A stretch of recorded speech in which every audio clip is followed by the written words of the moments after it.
5-6 दिवस झालं महाराष्ट्रभर नव्हे तर देशभर आंबेगाव तालुक्यातली विशेष करून मंचरमधली ही दुधातली भेसळ किती मोठ्या प्रमाणात आहे आणि चांगले चांगले लोक हे गोरगरीब जनतेच्या जीवाशी खेळत आहेत हे आपण 4 दिवस झालं प्रसारमाध्यमांच्या माध्यमातून सर्वजण पाहतोय। या गोष्टीचा आम्ही सगळे भारतीय जनता पक्षाचे पदाधिकारी याचा जाहीर निषेध करतो। पहिली गोष्ट। दुसरी गोष्ट, जे आदरणीय तुकारामजी मुंडे साहेब आहेत यांनी जे महाराष्ट्रभर हे अन्न भेसळ असेल, दूध भेसळ असेल, अनेक प्रकारच्या भेसळीमध्ये जे धरपकड चालू केलेली आहे तिचं संपूर्ण महाराष्ट्रभर सगळ्या थरातून लोक स्वागत करत आहेत। खरं पाहिलं तर चांगले चांगले लोक ह्या गोष्टीमध्ये भेसळ करत असताना त्यांना जनाच्या मनाची थोडी वाटली पाहिजे का आपण कोणाच्या जीवाशी खेळतोय, सर्वसामान्यांच्या जीवाशी खेळतोय आणि कमवून काय पैसेच कमवणार आहात ना तुम्ही। अरे पैसे कमवायला वेगळे मार्ग आहेत तुम्हाला, परंतु एखाद्याच्या जीवाशी खेळणं हे किती मोठं पाप करताय तुम्ही। आणि म्हणून एक वेळेला सर्वसामान्य लोक तुमच्या खात्यातली भेसळ समजू शकतात, तुमच्या डांबरीकरणात केलेल्या कामाचा भ्रष्टाचार झाला असेल किंवा त्यात भेसळ असेल ते समजू शकतात, तुमच्या बियाण्यामधली भेसळ समजू शकतात, पण जीवनावश्यक वस्तू ज्याच्यावर आपला जीव तरला आहे त्याच्याशी भेसळ करताना हे किती वाईट कृत्य करतोय त्यांच्या मनाला ते पटतंय का असा प्रश्न त्यांनी स्वतःला विचारला पाहिजे। आदरणीय तुकारामजी मुंडे साहेबांना आम्ही सुद्धा एक पत्र लिहिणार आहोत का यांना कोणाला या केसमधून सोडता कामा नये। ज्यांनी ज्या अधिकाऱ्यांनी या गोष्टीला मदत केलेली असेल त्या अधिकाऱ्यांना सुद्धा तळातून उखलून काढलं पाहिजे, खोलून काढलं पाहिजे, चौकात आणून यांना जाब विचारला पाहिजे लोकांसमोर। कारण कोणीतरी एक जण हे कृत्य करू शकत नाही, अधिकारी सुद्धा मोठ्या प्रमाणात त्याला फॉर आहेत। हे कृत्य आतापर्यंत चाललंय, भविष्यात हे घडू नये म्हणून याच्यासाठी कठोरातली कठोर शिक्षा महाराष्ट्र सरकारने मुंडे साहेबांनी याला केली पाहिजे। आज पत्रकार परिषद घेण्याचं कारण या राज्याचे अन्न आणि भेसळ विभागाचे सचिव माननीय तुकारामजी मुंडे साहेब यांच्या माध्यमातून जी मंचर या ठिकाणी दुधामध्ये जी भेसळ होती त्यावर त्यांनी जी कार्यवाही केली त्याबद्दल आमच्या सर्वांच्या वतीने धन्यवाद व्यक्त करण्यासाठी आज ही पत्रकार परिषद बोलवली। आणि येणाऱ्या काळामध्ये त्यांच्या ज्या लढ्यामध्ये आम्ही सर्वजण एक छोटे सैनिक, छोटे कार्यकर्ते म्हणून त्याच्यामध्ये सहभागी असू। खरं पाहायला गेलं तर 30-40 वर्षापूर्वी या आंबेगावमध्ये दुधाच्या रूपाने सफेद क्रांती या ठिकाणी आली, त्या माध्यमातून शेतकऱ्यांचा उदरनिर्वाह करण्यासाठी त्याचा फायदा झाला। परंतु जसं जसं याच्यामध्ये व्यावसायीकरण झालं त्या माध्यमातून अनेकांनी या ठिकाणी डेऱ्या टाकल्या आणि त्या माध्यमातून भेसळ करण्याचं काम गेले 10-15-20 वर्षे ते करत होते आणि त्याला आता कुठंतरी त्याचा स्फोट झाला आणि ती दूध क्रांती न होता ती रसायन क्रांती झाली। दुग्ध क्रांतीतून शेतकऱ्यांच्या आयुष्यामध्ये प्रकाश आला होता, परंतु या रसायन क्रांतीमधून अनेक लोकांच्या जीवाशी खेळण्याचं काम आणि त्या लोकांना अंधारात घेऊन जाण्याचं काम हे सर्वजण करत आहेत आणि या सर्वांचा निषेध करण्यासाठी आज आम्ही या ठिकाणी उपस्थित आहोत। खरं पाहायला गेलं तर मी जेव्हा ते पाहिलं की अशा भेसळयुक्त दुधामुळे होतं काय, तर लोकांचं जनजागरण झालं पाहिजे, त्यासाठी या दुधाच्या भेसळयुक्त दुधांमुळं जी बालकं आहेत त्या बालकांच्या वाढीवर परिणाम होतो, कारण या रसायनांमुळं शरीरातील हार्मोनवर परिणाम होतो आणि त्यामुळे लवकरात लवकर मुलं परिपक्व व्हायच्यासाठी या दुधाचं कारण होतं। त्याचबरोबर भविष्यामध्ये मुलींना गर्भधारणा होण्यासाठी त्यावर विपरीत परिणाम होतो आणि काही रसायनं अशी आहेत की ज्यांच्यामुळं आपल्या शरीरामध्ये कर्करोगाच्या उती तयार होणे म्हणजे पेशी तयार होणे आणि त्यातून कर्करोग होण्याचं प्रमाण या माध्यमातून जास्त होऊ शकतं। आणि मग अशा ह्या गोष्टीसाठी जे कोण कारणीभूत असतील त्याला चांगल्यात चांगली शिक्षा तुकारामजी मुंडे साहेबांच्या माध्यमातून होईल। या विभागाचे पोलीस अधीक्षक गिल साहेबांनीही या ठिकाणी चांगल्या पद्धतीचं काम केलं आहे, त्यांचंही अभिनंदन। परंतु मला ह्या गोष्टी जेव्हा मी ही सर्व घडामोडी पाहिली तर मला पुष्पा पिक्चर आठवला। या पुष्पा पिक्चरमध्ये एक साधा कारागीर असतो तो कोंडा रेड्डीचा 4% पार्टनर होतो आणि हे सर्व लोक त्या मोर्गन असेल किंवा शिनू असेल यांना माल विकायचे आणि त्यातून मोठ्या प्रमाणात प्रॉफिट करण्याचं काम करायचे आणि यांना सिद्धप्पा आणि प्रताप रेड्डी सारखी लोक सपोर्ट करायची. आता मुंडे साहेबांना आव्हान असेल, तुम्ही आता हे 13 पकडले, ते फक्त 13 पुष्प आहेत. आता आपल्याला कोंडा रेड्डी, शिनू, मुर्गन, सिद्धप्पा, प्रताप रेड्डी अशासारखीची जी व्यक्तिमत्व आहेत ह्या सगळ्यांना पकडणं आणि त्यांना योग्य शिक्षा देणं काळाची गरज राहील. तेव्हाच कुठं लोकांच्या आरोग्याशी खेळणाऱ्या ह्या लोकांना आपण थांबवू शकतो आणि लोकांचं जीवनमान उंचवण्यासाठी आणि आरोग्यमय करण्यासाठी आपण सर्वजण त्यामध्ये कुठंतरी सहभागी असो अशी आमची सर्व कार्यकर्त्यांची भावना आहे. म्हणून आज आपण ही पत्रकार परिषद घेतली. खूप वर्षांपासून सहकारी तत्त्वावर चालणाऱ्या दूध संस्था शेतकऱ्यांच्या उन्नतीसाठी फायद्यासाठी अगदी एक लाभाचा किंवा कष्टाचा स्रोत आणि उत्पन्नाचं साधन हे जेव्हा सुरू झालं 40 वर्षापूर्वी तर फक्त सहकारी तत्त्वावर संस्था चालू होत्या. तर मग आज त्याचं खाजगीकरण करताना ज्या वेळेस अडचणी आल्या त्यावेळेस खाजगीकरणाला कोणी सपोर्ट जास्त केला आणि प्रायव्हेट ज्या डेअऱ्या चालू झाल्या तर शेतकऱ्यांना विचारत का नाही? शेतकऱ्यांना विचारात घेतल्या म्हणून कात्रजसारखी डेअरी त्यांनी तयार केली. परंतु 90च्या दशकात ज्यावेळेस धोरण बदललं सरकारचं की सर्वच गोष्टीमध्ये प्रायव्हेटायझेशन करायचं, त्यावेळेस आदरणीय नरसिंहराव पंतप्रधान होते आणि या ठिकाणी काँग्रेसचे मुख्यमंत्री होते. त्या काळामध्ये त्यांनी ठरवलं की प्रायव्हेटायझेशन करायचं आणि त्या माध्यमातून मग त्यांनी ते सुरुवात केलं. परंतु हे प्रायव्हेटायझेशन करताना त्याला जो नियम आणि अटी पाहिजे होत्या, ज्या आता मुंडे साहेबांनी ज्या मागं पत्रकार परिषद घेतली आणि त्यामध्ये सांगितलं की ह्या प्रकारे आम्हाला पाहिजे, ते गोष्ट न करता त्यावेळेस त्यांना म्हणजे बेछूटपणे अधिकार दिले आणि त्यांनी ते काम केलं. मला या माध्यमातून एवढं सांगायचं की 2006 साली 2010 साली यातले काही आरोपी पकडले होते आणि ते सोडले. त्यांची भावना अशीच झाली होती की आता आपल्यावर कुणी अंकुश ठेवणारं नाही आणि ते त्या पद्धतीने कॉन्फिडेंटली काम करत होते. आणि तेच परत सांगतो की त्यांना पुष्पासारखंच वाटत होतं की झुकेगा नाही साला, आणि त्या पद्धतीने त्यांनी तो प्रयत्न केला. परंतु तुकारामजी मुंडे साहेबांसारखा एक कणखर एक अधिकारी आला आणि यांना झुकवायला लावलं. मी त्यामुळे त्यांचं पुन्हा एकदा अभिनंदन करतो. गुजरातसारख्या ठिकाणी हा प्रकार का नाही जास्त? नाही, तिथे त्या ठिकाणी नियम अटी खूप कडक आहेत. त्या ठिकाणचे राजकारणी कधीही त्या चुकीच्या कामाला सपोर्ट करत नाही आणि त्यामुळं तिथं चांगल्या पद्धतीने दुधावर चांगल्या प्रक्रिया होऊन लोकांपर्यंत जाण्याचा प्रकार चांगला आहे तिथे. डॉक्टर साहेब, तुम्ही आता ज्या पद्धतीने पुष्पा पिक्चरचं उदाहरण दिलं, तर आंबेगाव तालुक्यातले सिद्धप्पा, मुरगन, कोंडा रेड्डी कोण आहे? ते आता तुकारामजी मुंडे साहेब मला आपल्या सगळ्यांना सांगितलं आहे त्यांनी पत्रकार परिषदेमध्ये की ज्यावेळेस माझ्याकडे सर्व सबूत येतील मी इव्हिडन्सवर काम करणार आहे. त्यांनी आता चांगल्या पद्धतीने त्यांचं 1 महिना त्यांनी अभ्यास केला, त्यांनी पुरावे गोळा केले, नंतर छापे टाकलेत. आता येणाऱ्या काळामध्ये आपल्या सर्वांना सर्व कळेलच की याच्यामध्ये कोंडा रेड्डी कोण, शिनू कोण, मोर्गन कोण आणि याच्यामध्ये प्रताप रेड्डी कोण, हे सर्व बाहेर येईल. परंतु या माध्यमातून काही लोक चांगली पण आहेत.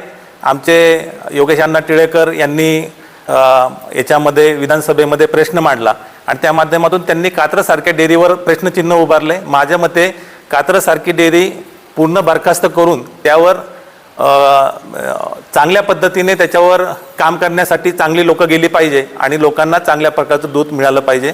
याच्या अगोदर आमचे कर्जतचे विक्रम पाचपुते यांनी पनीर या विषयावरही याच्यामध्ये विधानसभेमध्ये प्रश्न विचारला होता. तर मला वाटतं की काही लोक चांगले आहेत, त्या चांगल्या लोकांचा फायदा करून आपण यामध्ये म्हणजे सगळे दूध डेअरीवाले खराब आहेत असं बी आमचं म्हणणं नाही. जे चांगले आहेत त्यांनी चांगल्या पद्धतीने दुधाचं त्याच्यावर प्रक्रिया करून लोकांपर्यंत चांगलं दूध द्यावं. परंतु जे चुकीच्या मार्गाने ज्यांनी सिंडिकेट चालवलं आहे, हे ॲक्च्युली मोठं सिंडिकेट आहे. हे फक्त मंचर हे त्याचं केंद्र आहे, परंतु याचा ह्या सिंडिकेटचं पार बँगलोर, तुमचं गोवा, तुमचं कोल्हापूर, तुमचं नागपूर, तुमचं मुंबई या अशा सारख्या मोठ्या मोठ्या शहरांपर्यंत त्याचं नेक्सेस पोहोचवलं आहे. ते ब्रेक करण्याचं काम येणाऱ्या काळात व्हायला पाहिजे. याबद्दल तुम्ही सांगत होते जे आता पकडलेले आहेत यांचे छोटे छोटे व्यवसाय आहेत, मोठ्या व्यवसायिकाला पकडायचं बाकी, तालुक्यात मासे मोठे व्यवसाय दूध मासे मोठे आहेत का?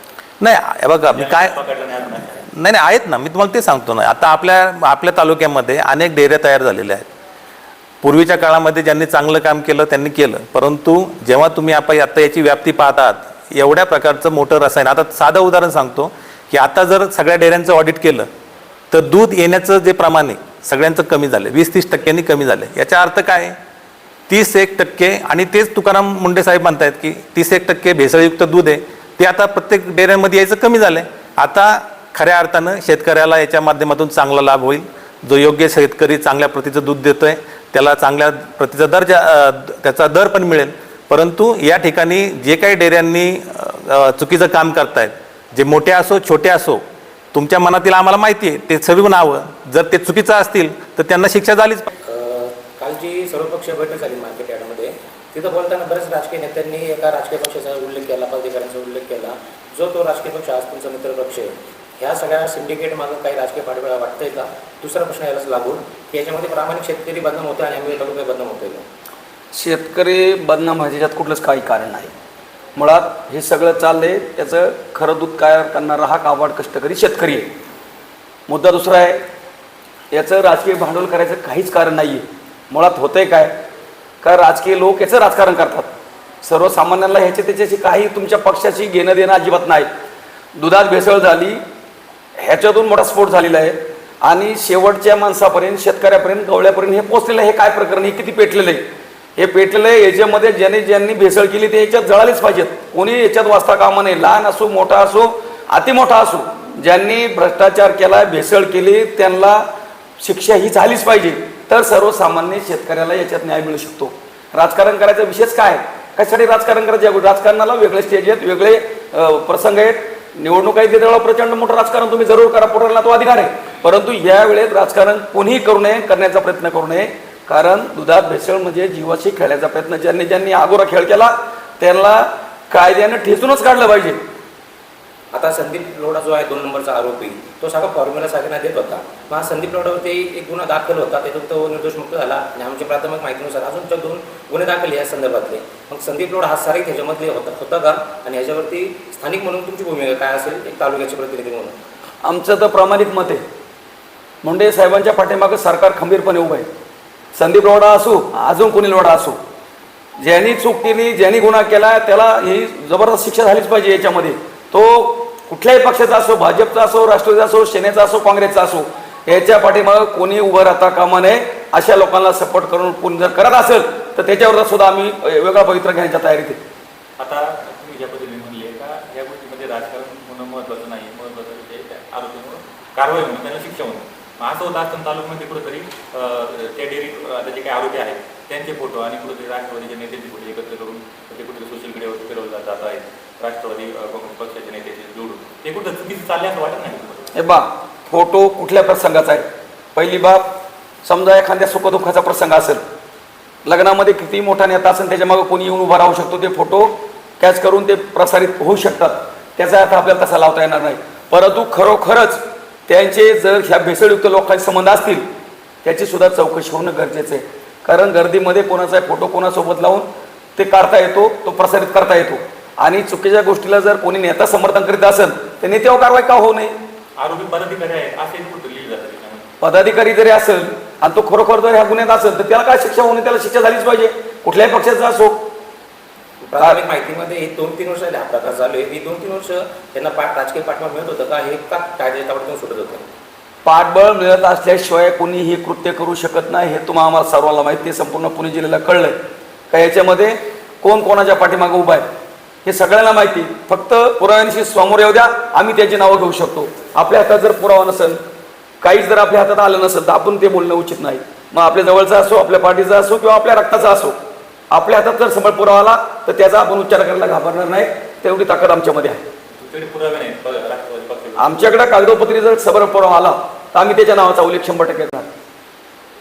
जी लोक सांगत होती दुधात भेसळ नाही, आम्ही खूप चांगलं काम करतोय, त्याच लोकांनी गेल्या 2-3 दिवसापूर्वी टँकर ज्या ठिकाणी आहे त्या ठिकाणी टँकरमध्ये दूध सोडून दिलं. दुधाच्या पिशव्या गाडीमध्ये भरलेल्या घाटामध्ये नेऊन टाकून दिल्या. हे नक्की काय प्रकार आहे? हे पहा, कुंपण शेत खातं हे सगळ्यांना माहिती आहे. आमच्या उलट सगळ्यांना आव्हान आहे की ज्यावेळेस आपण निवडणुका येतात, मतदारांना बी आव्हान आहे की आपण मतदान करताना आपल्या मतदानाचा हक्क चांगल्या पद्धतीने बजावला पाहिजे. कुणाच्या प्रलोभनाला किंवा कुणाच्या खोट्या गोष्टींना समोर न जाता जी लोक समाजासाठी काम करतात, लोकांसाठी काम करतात, अशा लोकांच्या पाठीमागे उभं राहणं येणाऱ्या काळामध्ये मतदारांची बी एक जबाबदारी राहणार आहे. जोपर्यंत आता काय झालं आहे, नेत्यांनाच कॉन्फिडन्स आला आहे की काही झालं तरी आपण सगळं करू शकतो. हा कॉन्फिडन्स कमी करण्यासाठी मतदारांचा मोठा रोल आहे आणि येणाऱ्या काळामध्ये आंबेगावचा मतदार सुज्ञ आहे, तो योग्य पद्धतीने योग्य निर्णय घेईल. तुम्ही डॉक्टर आहात, आरोग्य क्षेत्रात तुमचं काम चालू आहे मोठ्या प्रमाणात. तर मग तुम्ही मागाशी कर्करोगाचा उल्लेख केला, तर ह्या सगळ्या सिंडिकेटमधून आपला पुणे जिल्ह्याचा आपला परिसर एक प्रकारे आरोग्याच्या व्हेंटिलेटरवरती येऊन बसलेला आहे असं मला वाटतं. येऊन बसला नाही. मला आता ह्या 3-4 वर्षामध्ये पहिले मला फोन यायचे, वर्षातून 1-2 कर्करोगाचे पेशंट भेटायचे. आताची परिस्थिती अशी आहे, मध्ये आम्ही कर्करोगाबद्दल शिबिर पण घेतलं होतं, त्याच्यामध्ये 2 पेशंट सापडले होते.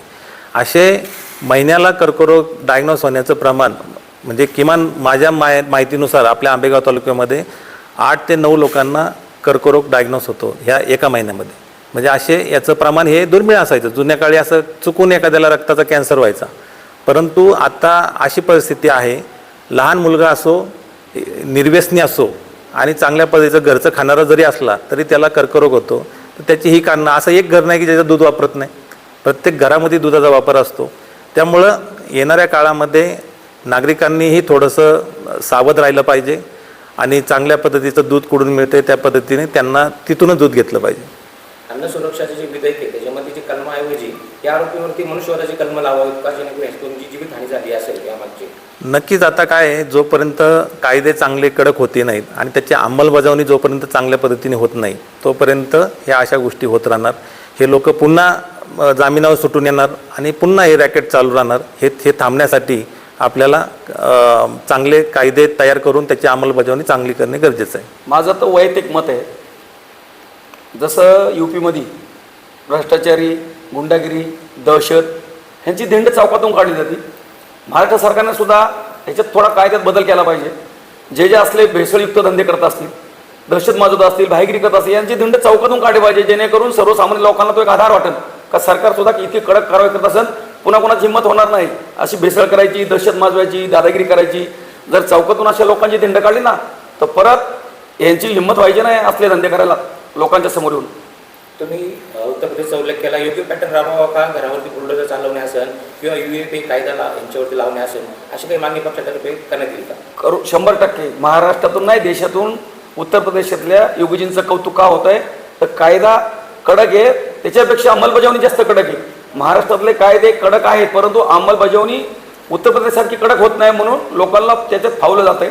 हे फावू नये म्हणून माझं कशी तेच म्हणणे होतं, या कृत्याचा निषेध करत असताना ह्याला चौकातून फिरवलं पाहिजे बेड्या घालून, का जेणेकरून पुन्हा असल्या पैदाशी समाजामध्ये तयार होणार नाही, लोकांच्या जीवाशी कोणी खेळणार नाही. परत याचा प्रकार पूर्ण महाराष्ट्रभर देशभर जो गाजतोय आणि केंद्रबिंदू मानला गेला आहे मंचर. खरं पाहिलं तर आम्ही ते मीडियामध्ये नावं वाचली, सगळी मंचरच्या बाहेरची नावं आहेत. मग आमच्या शेजारी बसलेले जिल्ह्याचे आमचे उपजिल्हाध्यक्ष संदीपराव आहेत, प्रमोद आहेत, गणेश आहेत, ह्यांचं सुद्धा म्हणणे आहे मंचरचं नाव बदनाम करण्यामध्ये बाहेरच्या लोकांचा हात असेल तर ही संघटित गुन्हेगारी आहे. संघटित गुन्हेगारीला मोका हा कायदा हा आहे ना अस्तित्वात, मग हा लागला पाहिजे. ह्या लोकांना मोकाच लावला पाहिजे, जेणेकरून पुन्हा असलं गैरकृत्य करायची कोणाची हिंमत होणार नाही.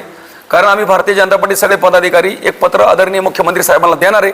संघटित गुन्हेगारी लोकांच्या जीवाशी खेळत असणारे लोक यांना मोकाच लावा, मोक्यातून हा कोणी सुटला नाही पाहिजे. यांच्या सगळ्या संपत्त्या यांचे सगळे खाते सील करून टाकायला अजिबात. हा प्रत्येक नागरिकांनी हा प्रत्येक प्रसंग जर बघितला तर पुन्हा आयुष्यात कोणाची हिंमत होणार नाही आणि असला भेसळयुक्त कारभार करण्यासाठी पुढे येणार नाही आणि असे लोक जन्माला पण येणार नाही. इतकी कडकातली कडक कारवाई करून यांना मोका लावा, जेणेकरून महाराष्ट्रातले सगळे लोक याच्यावर समाधान व्यक्त करतील.